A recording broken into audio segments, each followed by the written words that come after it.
В дискуссиях о войне между Россией и Украиной часто можно услышать такой вопрос. Если в России в самом деле миллионы людей против войны, миллионы людей не одобряют и не поддерживают всю ту дичь, которую творит российская власть, то почему же они молчат?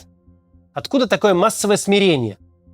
Да, у властей есть ОМОН с дубинками, есть Росгвардия, которая теперь даже с танками. Но ведь если на улицах городов окажутся даже не миллионы, а просто сотни тысяч протестующих, что же сможет сделать та же Росгвардия? Что сделает ОМОН? В мегафон требовать от граждан разойтись этот ОМОН будет, а не дубинками кого-то там лупить. То, что работает против десятков и сотен митингующих, не поможет при настоящих масштабных протестах. Это много раз изучено и мы видели опытным путем проверено. И если бы вот россияне всем миром, всем народом выступили против преступной власти и войны, то и война бы закончилась в одночасье. Но этого не происходит, и отсутствие какого-либо масштабного народного действия работает как ложный аргумент. Глобального протеста нет, потому что типа всех все устраивает. И этим аргументом начинают пользоваться, в том числе пропаганда, которая говорит: вот, смотрите, никто же не против, значит все за. Что не так в этой логической конструкции? Чтобы разобраться, мы поговорим об исследованиях, проведенных в разных странах и в разное время. Все они касались особенностей социальной психологии, закономерностей поведения людей, оказавшихся в составе какой-то группы. От нескольких человек, составляющих какой-то коллектив, до больших групп, объединенных одинаковым бэкграундом.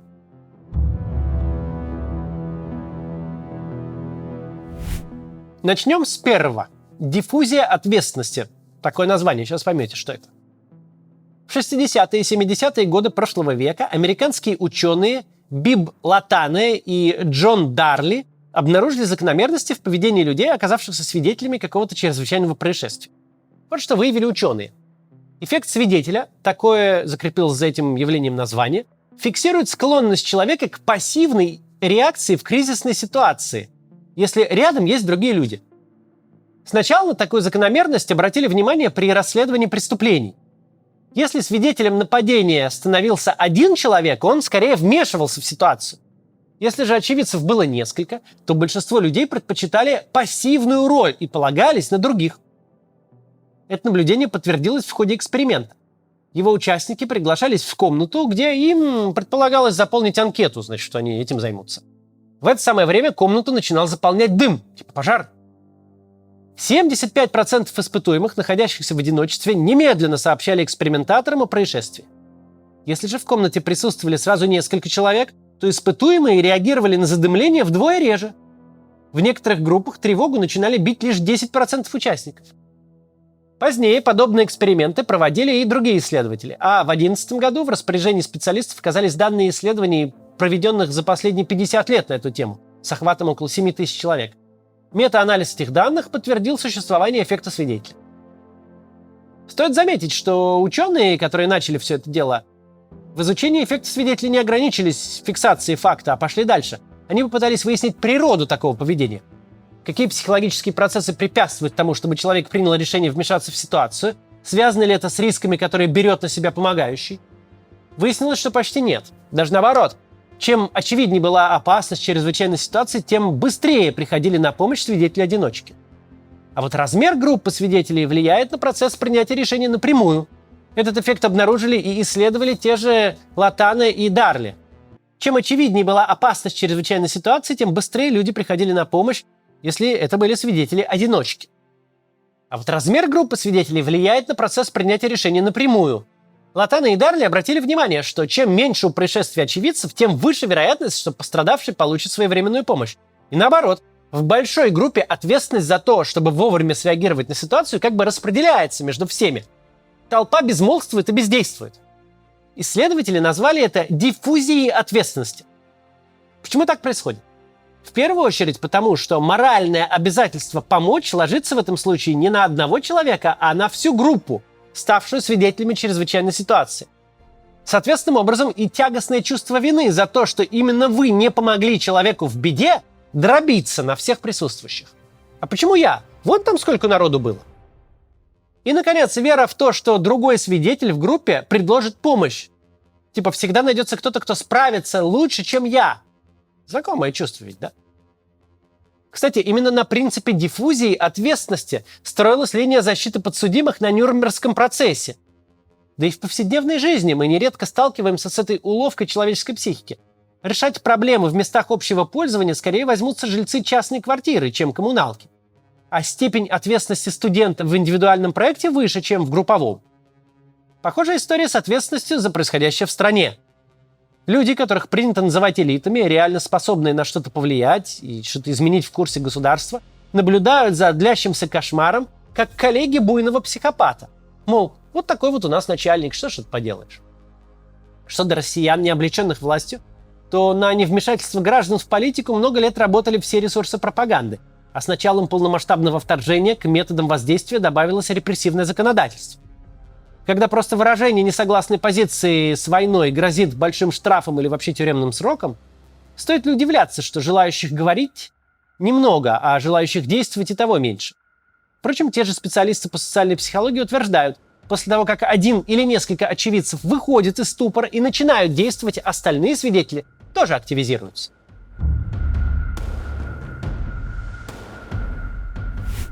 Еще одно важное явление из области социальной психологии описали в 30-х годах прошлого века. Американские психологи Флойд Генри Олпорт и Дэниел Кац назвали его множественным невежеством. Суть его заключается в том, что люди часто ошибочно оценивают точку зрения окружающих по какому-либо вопросу и соглашаются с этим несуществующим мнением большинства. Разберем на совсем простом примере. Представьте, что вы студент и слушаете лекцию в компании с другими студентами. Лектор долго и занудно рассказывает о каких-то малопонятных вещах. И чем дальше заходит повествование, тем меньше вы понимаете суть. А между тем лектор останавливается и предлагает задать вопросы тем, кто не до конца разобрался в излагаемой теме. Вы оглядываетесь по сторонам и не видите ни одной поднятой руки. Ну вот, всем все понятно, я один такой тупой, видимо, думаете вы, и не решаетесь поднять руку. Вот только поведение других вы интерпретировали ошибочно. На самом деле все молчат не потому, что всем все понятно, а наоборот, все молчат ровно по той же причине, что и вы. Лекция непонятна от начала до конца. Стоит понимать, что множественное невежество – это очень скользкая и неприятная ловушка. Ее действительно трудно избежать. Ведь свое начало она берет в одобряемом и, в общем-то, естественном для человека соблюдении социальных норм. В школе, в коллективе и в отношениях с друзьями и незнакомцами. Так устроена человеческая психика, что усвоение правил игры дается нам проще, чем критическое к ним отношение. Особенно если есть те, кто заинтересован в поддержании искаженной картины мира. Например, руководство компании, которое активно поддерживает мнение, что трудиться по 12 часов без выходных и отпусков – это нормально. Да и вообще все так живут. А режим труда и отдыха придумали бездельники. И вот кто-то мирится с этой несправедливостью, кто-то совершает рискованные поступки, а кто-то, как миллионы россиян, молча наблюдает за самоубийственными действиями властей, полагая, что большинство сограждан происходящее одобряет и всем довольны. А коль скоро ты один такой отщепенец, лучше уж о своем несогласии помолчать. Такова базовая механика множественного невежества, которая работает вне зависимости от гражданства, убеждений и даже предмета обсуждения. Об этом стоит помнить всякий раз, когда вы ловите себя на мысли. Все-то вот то, а я-то один-то это. Критическое отношение к любому «все так думают» здорово помогает не стать жертвой множественного невежества.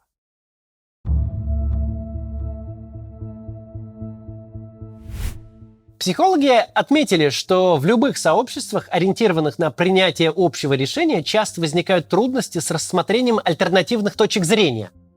Наша природа такова, что мы склонны переоценивать нравственные и интеллектуальные качества группы, а многие стремятся во что бы то ни стало избегать конфликтов, даже ценой отказа от собственной точки зрения.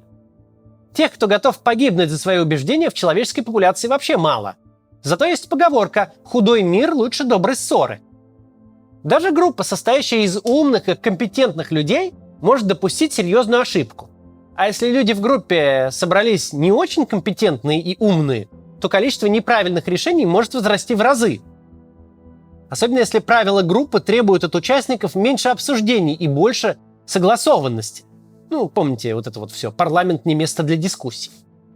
Теория группового мышления была впервые описана Ирвином Дженнисом в книге «Жертвы группового мышления. Психологическое исследование внешнеполитических решений и фиаско».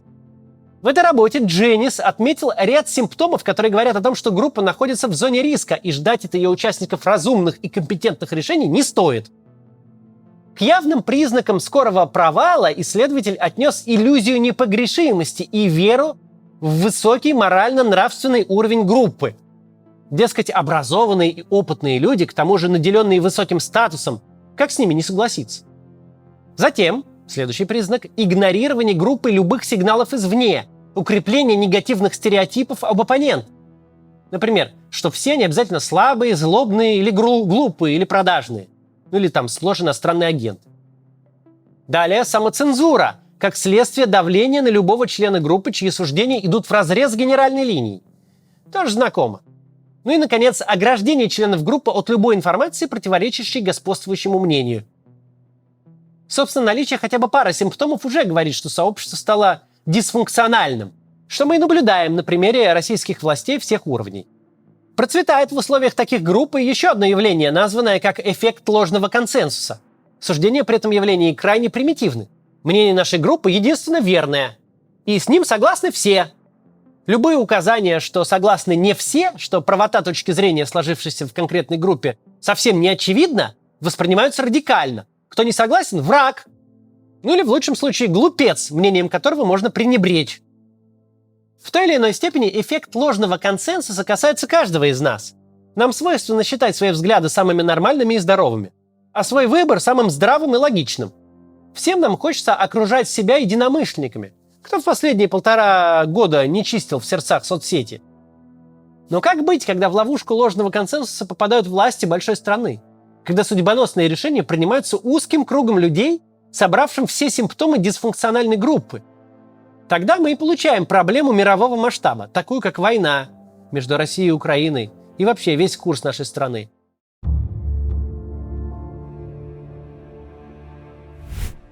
Дальше. Наверное, все мы задавались вопросом, а как сторонники войны со всем этим живут? Как живут люди, развязавшие и ведущие эту несправедливую войну, причинившую столько горя людям? Как они в зеркало на себя по утрам смотрят? Как с совестью своей договариваются? Не может же быть, что у всех этих чиновников, депутатов, оборонщиков, офицеров, пропагандистов, тысяч людей, вовлеченных в это все дело, совсем не было совести никогда.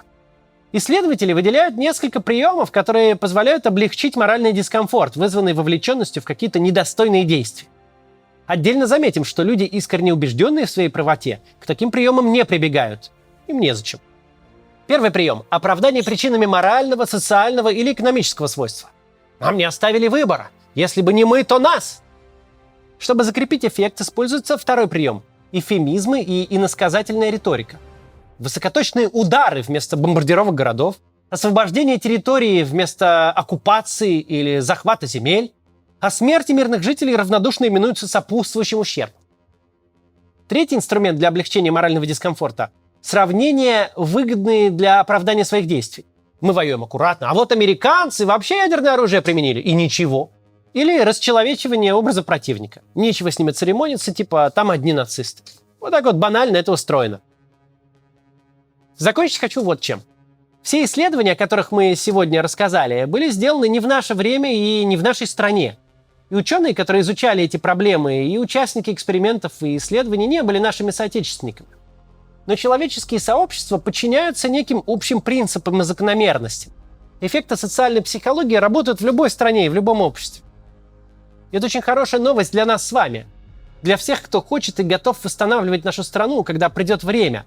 Потому что означает она следующее. Вся эта риторика о национальных дефектах россиян, какой-то нашей особой и обязательной врожденной покорности – это глупость, не имеющая никаких научных подтверждений.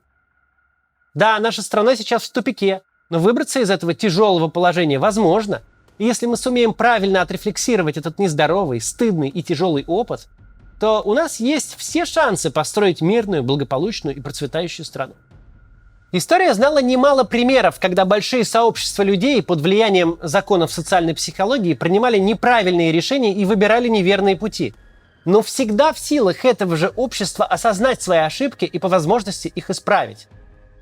Помимо всего, о чем мы сказали, есть еще один важнейший аргумент, который может перевесить все прочие. Люди не любят участвовать в предприятиях, обреченных на провал. Людям нужен успех или хотя бы шанс на успех. Ведь все, что мы сегодня сказали, вполне применимо к Беларуси образца весны и начала лета 2020 года. Такое же деморализованное и запуганное общество. Тем более, что режим Лукашенко, в отличие от путинского, не эволюционировал в плане уличного насилия. У белорусского диктатора всегда была нулевая терпимость к любым протестам. И в те годы, когда в России самой страшной карой за участие в протестах был арест на несколько суток, в Беларуси уже метелили людей до инвалидности. Уже вылавливали и похищали активистов на автобусах без номеров. Уже давали конские сроки. В те годы видные противники Лукашенко выходили из дома и никогда туда не возвращались. Не существовало настолько наивного гражданина республики, который мог подумать, что выход на протест не несет реальных рисков для свободы, здоровья и жизни. Опасность понимали все. Это была не первая протестная волна в Беларуси. Не первый раз граждане видели свое государство, как оно есть. Тем не менее, летом 2020 года случились самые массовые протесты в истории страны. Казалось бы, не первый раз Лукашенко нарисовал себе выборы. Казалось бы, все знали, на что способен Минский ОМОН. Почему же вышли? А потому что люди почувствовали, что у них может получиться. Они понимали, что нет у Лукашенко никаких 80%, и дай бог, если есть хотя бы 20%. Общественное сознание ощутило слабость автократа, отсутствие у него народной поддержки. Граждане Беларуси почуяли, что вот он, шанс. А когда есть шанс, люди готовы идти на реальный риск. Сейчас не тот этап развития российской политической системы, когда мирный протест способен достигнуть результата. Может, через неделю ситуация будет другой. У нас же все быстро меняется. Но прямо сейчас реального шанса изменить ситуацию с помощью мирного протеста нет. Люди могут не формулировать эту мысль такими словами, но осознавать, любой протест против войны и власти сейчас может достигнуть успеха только в том случае, если у вас есть несколько танков из десяток тысяч уголовников вооруженных. Нынешний мирный протест – это не риск ради шанса, это риск без шанса. Пойти на такое готовы лишь единицы. И все понимают, что их протест закончится максимально жестким и максимально быстрым подавлением, а главное, что их никто не поддержит. Это ощущение витает в воздухе. Пока предприятие обречено, не стоит ждать массового к нему присоединения. Но тут тоже есть хорошая новость. Обреченные или необреченные предприятия, достаточно ли власть ослабла, чтобы протест имел смысл и мог достигнуть успеха, это все вопросы, ответы на которые могут кардинально измениться одним днем. Когда-то сложится такой кризис, когда власть станет выглядеть так, что миллионам людей разом придет в голову мысль.